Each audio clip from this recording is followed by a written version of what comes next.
एक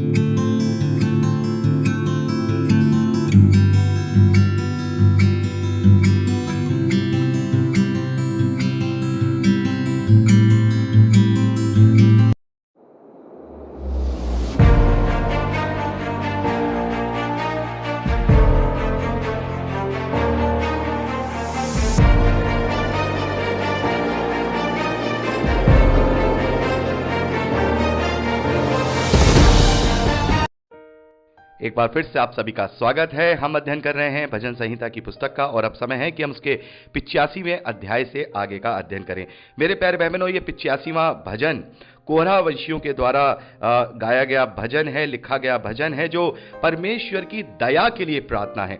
और ये भजन भी लेमेंट्स की जो सैम की कैटेगरी है उसमें आते हैं और उसकी कांग्रीगेशन वाली कैटेगरी में आते हैं, यानी कि विलाप के भजन जो कि कलीसियाई रूप में गाए गए या गाए जाएंगे, ऐसी कैटेगरी में ये आते हैं। मेरे प्यारे बहनों, ये जो भजन है ये परमेश्वर की उस दया के लिए एक प्रार्थना है, प्रार्थना का भजन है जो वह हमेशा से, यानी जो परमेश्वर हमेशा से जो दया करता आया है और उसकी दया के लिए प्रार्थना है कि तू वैसी ही दया हमारे साथ कर। और यहाँ पर जो इस भजन का भाव है वो ये है कि परमेश्वर अभी भी हमसे क्रोधित है, लेकिन वो अपना क्रोध जरूर शांत करेगा और अपने स्वभाव के अनुसार वो हमारे साथ दया करेगा। मेरे प्यारे बहनों, ये जो भजन है, ज्यादातर स्कॉलर्स का ये मानना है, ये भजन ये तब गाया गया है जब दूसरी बार मंदिर की नींव डाली जा रही थी।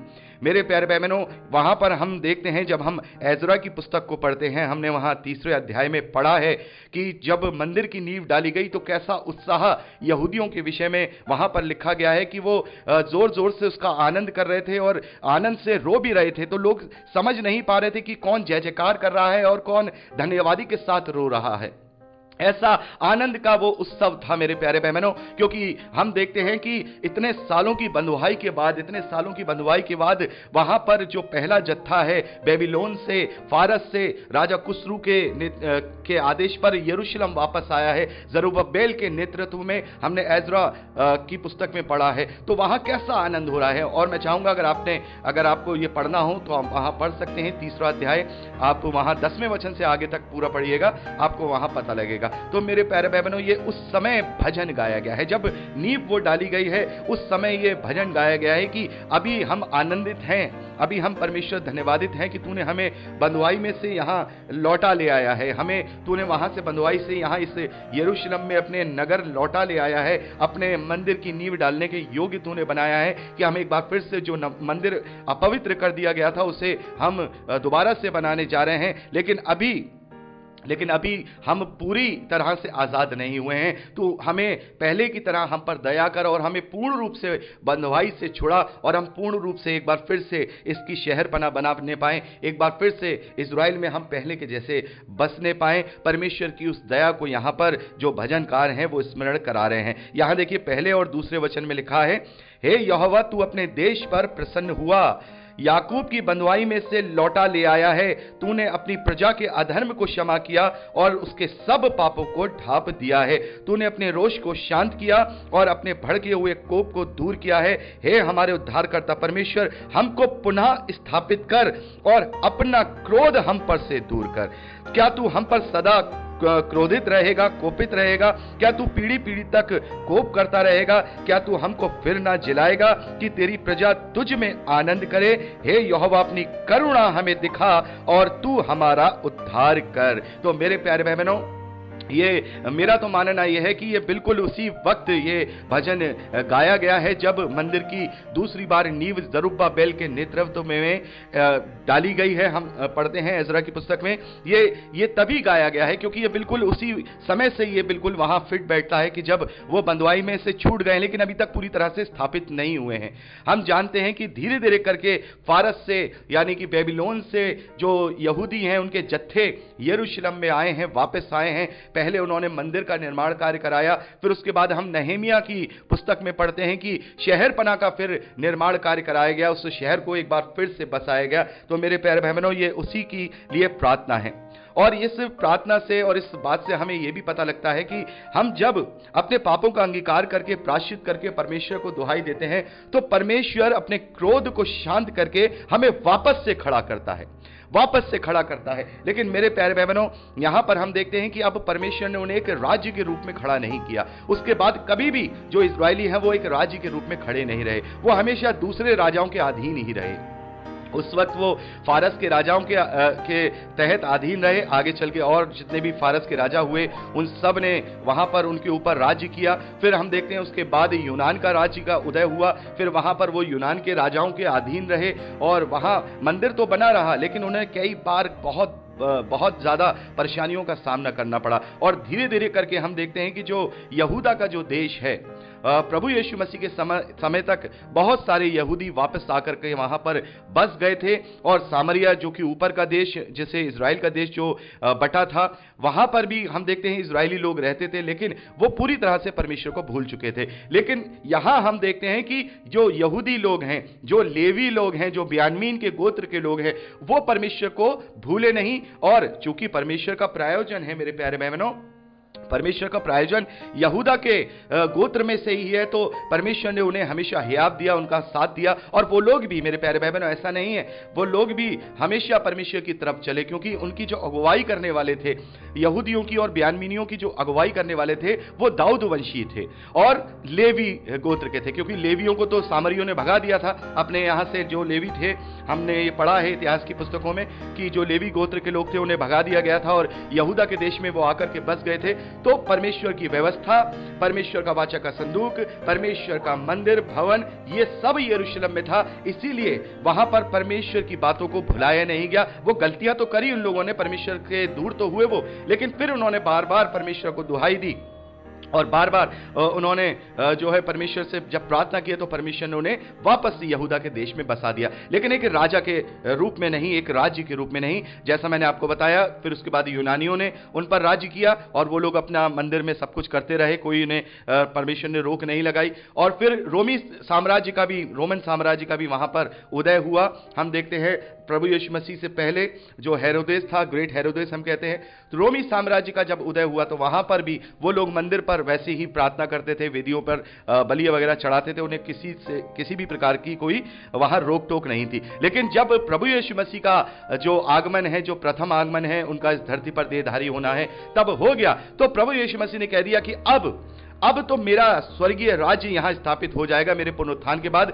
तो अब इस वेदी की, इस मंदिर के पर्दे की या फिर इन बलि विधानों की अब कोई जरूरत नहीं है। तो उस वक्त तक, जिस वक्त तक प्रभु यीशु मसीह का पुनरुत्थान नहीं हुआ था, तब तक, या हम कहें प्रभु यीशु मसीह का बलिदान नहीं हुआ था, तब तक परमेश्वर ने वहां उन्हें स्थापित रखा। लेकिन उसके बाद जैसा हम देखते हैं, जैसे ही प्रभु यीशु मसीह ने अपने प्राण छोड़े हैं तो मंदिर का पर्दा ऊपर से नीचे तक 2 फाड़ हो गया और अब वहां कोई जरूरत किसी भी वेदी की या किसी भी चीज की जरूरत नहीं थी। और मेरे प्यारे भाई बहनों, प्रभु ने यह कह ही दिया था कि तुम इस मंदिर को ढहा दो, मैं 3 दिन में खड़ा कर दूंगा। और जिस वक्त प्रभु यीशु मसीह का बलिदान हुआ, वो मंदिर का पर्दा फट गया, यानी कि अब वो मंदिर नहीं रहा और प्रभु यीशु मसीह तीसरे दिन जी उठा। और जैसा प्रभु ने कहा था कि मैं इसे 3 दिन में खड़ा कर दूंगा, तो प्रभु के रूप में अब वो मंदिर दोबारा से खड़ा हो गया और अब हमें उस मंदिर की आवश्यकता नहीं है।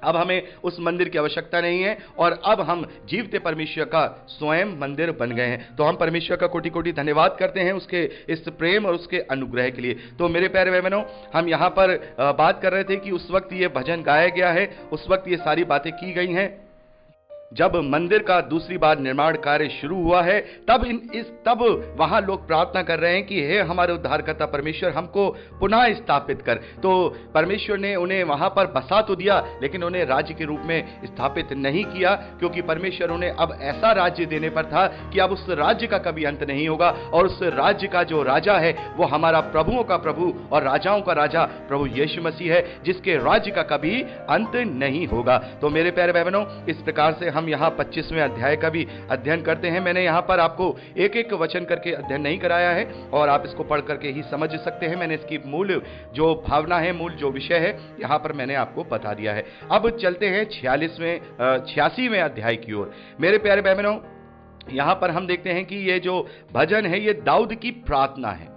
ये भजन नहीं है। मेरे प्यारे भाई बहनों, यहां हम भजन संहिता की पुस्तक में 150 भजन देखते हैं। उनमें से हम 5 ऐसे भजन देखते हैं जो असल में भजन नहीं है, असल में वो प्रार्थनाएं हैं। वो प्रार्थना है, वो प्योर रूप से प्रार्थना है। और ये भजन या हम कहें जो कि है दाऊद की जो प्रार्थना है, ये दाऊद के द्वारा लिखी गई है, जो कि लेमेंट सैम, जो विलाप के गीत की पर्सनल कैटेगरी में आते हैं। तो मैं आपसे बता रहा था कि 150 जो भजन हैं उनमें से 5 भजन ऐसे हैं जो प्योर रूप से प्रार्थनाएं हैं, जिन्हें हम पहला जो प्रार्थना है वो 17 अध्याय में पढ़ते हैं, जो दाऊद के द्वारा वो प्रार्थना कही गई है। वो लिखी नहीं गई, वो कही गई है, प्रार्थना की गई है, और वो प्रार्थना के रूप में ही परमेश्वर से निवेदन है। दूसरा हम यहाँ 86वां अध्याय देख रहे हैं, जो कि दाऊद की ही प्रार्थना है। और तीसरा हम 90 अध्याय देखते हैं, और 90 अध्याय जो है ये मूसा की प्रार्थना है। हमने पढ़ा है पुराने नियम में, अभी हम पढ़ चुके हैं निर्गमन में, कि परमेश्वर से मूसा ने प्रार्थना किया है, और ये एकमात्र प्रार्थना का भजन है जो इसमें भजन संहिता में लिया गया है, जो मूसा के द्वारा कहा गया था, मूसा के द्वारा जो प्रार्थना की गई थी। और चौथा 102वां अध्याय, इसे हम देखते हैं कि इजरायलियों के द्वारा, इसमें हम ये नहीं जानते कि ये किसके द्वारा प्रार्थना की गई, ये इतना जरूर है कि इजरायली कांग्रीगेशन के द्वारा ये प्रार्थना की गई है। ये भी प्योर प्रार्थना का ही भजन है। और एक 142वां अध्याय 142 जो दाऊद के द्वारा प्रार्थना है, दाऊद के द्वारा प्रार्थना की गई है, वो भी जो है प्योर प्रार्थना का ही भजन है। तो आपको मैं बताऊंगा कि यहां पर 5 भजन ऐसे हैं, 5 अध्याय ऐसे हैं जो प्योर प्रार्थना का भजन है, जो हम प्रार्थना के रूप में परमेश्वर से कर सकते हैं, प्रार्थनाओं के रूप में हम परमेश्वर से कर सकते हैं। उसको एक 90वें अध्याय को हम छोड़ें, क्योंकि वहां मूसा की प्रार्थना है, वो अद्भुत कार्यों के लिए परमेश्वर से वो वहां पर उसने बढ़ाई की है, तो उसको भी हम परमेश्वर की बढ़ाई के लिए, उसकी स्तुति के लिए, उससे हम प्रार्थना में जो है क्लेम कर सकते हैं, इस्तेमाल कर सकते हैं अपनी प्रार्थनाओं में। तो यहां ये 5 भजन है। यहां पर जो 46वां, ये 86वां अध्याय है, ये 86वां चैप्टर जो है, ये सहायता के लिए प्रार्थना है, सहायता के लिए परमेश्वर से सहायता के लिए प्रार्थना है कि परमेश्वर से दाऊद प्रार्थना कर रहे हैं कि हे परमेश्वर, तू मेरी सहायता कर, तू मेरी मदद और अगुवाई कर। मेरे प्यारे भाई बहनों, आप इस पूरे अध्याय को अपने आप से पढ़कर समझ सकते हैं। इसमें मैं आपको एक एक वचन करके डिस्क्राइब नहीं करूंगा, क्योंकि हम सहायता और मदद के लिए काफी वचनों को डिस्क्राइब कर चुके हैं, तो आप इन्हें अपने आप से समझ सकते हैं। लेकिन एक मेन यहां पर जो वचन है उसके विषय में मैं आपसे जरूर बात करना चाहूंगा। ये मेन वचन हम 15वां वचन पाते हैं, जहां दाऊद अपनी प्रार्थना में कहते हैं कि परंतु प्रभु दयालु और अनुग्रहकारी परमेश्वर है। परमेश्वर दयालु और अनुग्रहकारी परमेश्वर है, तू विलंब से कोप करने वाला और अति करुणामय है। तो मेरे प्यारे भाई बहनों, कई बार हम ये सोचते हैं कि ये वचन कहाँ है कि जहां ये लिखा है कि परमेश्वर विलंब से क्रोध करने वाला है। तो आप इसे अलग से नोट कर सकते हैं, जहां ये हम इस वचन को पाते हैं कि परमेश्वर विलंब से क्रोध करने वाला है और अति करुणामय है। तो मेरे प्यारे भाई बहनों, हमेशा कई बार ऐसा होता है कि पुराने नियम में जो परमेश्वर का जो स्वरूप है, परमेश्वर का जो स्वभाव है, वो बहुत क्रोधी स्वभाव दिखाया गया है। और कई बार जो मसीह विरोधी होते हैं वो इस बात को कहते हैं कि भाई पुराने नियम में तो परमेश्वर इतना क्रोधी स्वभाव का दिखाया गया है और नए नियम में परमेश्वर को इतना प्रेमी स्वभाव का दिखाया गया है, तो क्या परमेश्वर बदल गया है? मेरे प्यारे भाई बहनों, परमेश्वर बदला नहीं है।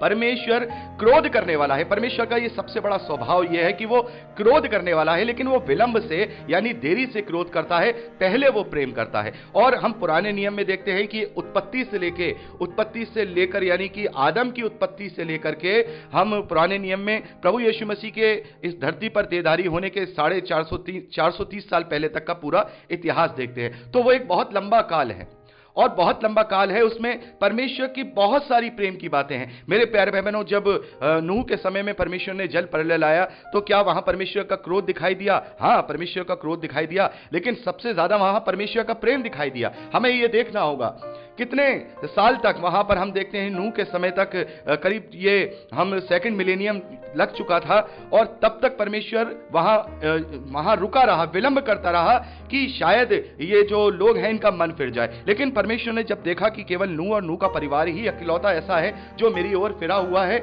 ये तो सारे के सारे मुझसे अलग हो गए हैं, तब परमेश्वर एक व्यक्ति नूह तक रुका रहा। ये उसका प्रेम दर्शाया गया है। परमेश्वर रुका रहा, परमेश्वर एक व्यक्ति तक रुका रहा कि मैं एक व्यक्ति तक रुका रहूंगा, मैं जल प्रलय नहीं लाऊंगा। यहां पर परमेश्वर ने विलंब किया। अपने विलंब से उसने वहां क्रोध किया। तो मेरे प्यारे भाई बहनों, परमेश्वर ने पहले प्रेम किया है, बहुत धीरज धरा है, उसके बाद परमेश्वर ने जब देखा है कि अब यहां पर और कोई ऐसा व्यक्ति नहीं बचा है कि अब मेरी ओर फिर सकता है, तब परमेश्वर ने अपने क्रोध को वहां दिखाया है। हम लूत के विषय में देखते हैं, लूत सदोम और अमोरा के नगरों में रहा करता था, वहां पर वो रहा करता था। तो जब परमेश्वर उसे भस्म करने पर था, तो इब्राहिम ने वहां पर परमेश्वर से बात की, हम उत्पत्ति में पढ़ चुके हैं कि वहां पर अगर 10 लोग भी हुए तो क्या तू वहां पर उस शहर को भस्म कर देगा? परमेश्वर ने कहा अगर वहां 10 लोग भी अगर वहां मुझे धर्मी दिखाई दिए तो मैं उस शहर को भस्म नहीं करूंगा, उससे मैं नष्ट नहीं करूंगा। तो यह है परमेश्वर का प्रेम कि वो 10 लोगों के लिए भी वहां पर अपनी आशीष को बनाए रखता है, 10 धर्मी लोगों के लिए भी वहां अपनी आशीष को बनाए रखता है। तो परमेश्वर बदलने वाला नहीं है, लेकिन वो विलंब से क्रोध करने वाला है। लेकिन अंतिम जो समय है, अब वो अनुग्रह का समय चल रहा है, अब कलीसियाई समय चल रहा है, यह अंतिम युग चल रहा है। प्रभु यीशु मसीह के स्वर्ग आरोहण से ही अंतिम युग का शुरू हो चुका है, यह अनुग्रह का पीरियड चल रहा है और हम अनुग्रह में अब जीवित हैं। इसीलिए हमें परमेश्वर ने अब ये आज्ञाएं दी हैं। परमेश्वर ने कहा कि नहीं, अब मैं और विलंब करूंगा, तब तक विलंब करूंगा जब तक जो प्रभु यीशु मसीह है यहां दूसरे आगमन में नहीं आ जाएंगे और अपने परमेश्वर के विरोधियों को हम उसे हरा नहीं देंगे और उसका राज स्थापित नहीं कर देंगे। तो परमेश्वर यहां हम देखते हैं कि परमेश्वर विलंब से क्रोध करने वाला है। परमेश्वर जैसा पहला था, परमेश्वर आज भी वैसा ही है, परमेश्वर आगे भी वैसा रहेगा। लेकिन उसने अपने प्रेम से ऐसा अनुग्रह हमें दिया है कि अब उसने हमारे न्याय के लिए खुद को नहीं बल्कि अपने इकलौते पुत्र प्रभु यीशु मसीह को दे दिया, ताकि वो अपने अनुग्रही रूपी स्वभाव से हमारा जो है न्याय करे। लेकिन परमेश्वर क्रोध करेगा और वो उन पर करेगा जो दोषी ठहराए जा चुके हैं, जो इनकार करने वाले हैं, और परमेश्वर की क्रोध का जो मदरा का निरकटोरा है वो उन पर उंडेला जाएगा, जो दुष्ट लोग पी जाएंगे। तो मेरे प्यारे भाई बहनों, यहां पर हमने 86वें अध्याय का भी अध्ययन किया है। आप इसको अपने आप से पढ़ लीजिएगा, आशा करता हूं कि आप अच्छे से इसे समझने पाएंगे। तो मेरे प्यारे भाई बहनों, यहां पर हमने जो है 86वें अध्याय तक अध्ययन कंप्लीट किया है। अब 87 में चैप्टर से अब आगे का अध्ययन अब हम परसों करेंगे। तो आज के लिए इतना ही। प्रभु आप सबको आशीष दे। Praise the Lord. जय मसीह की।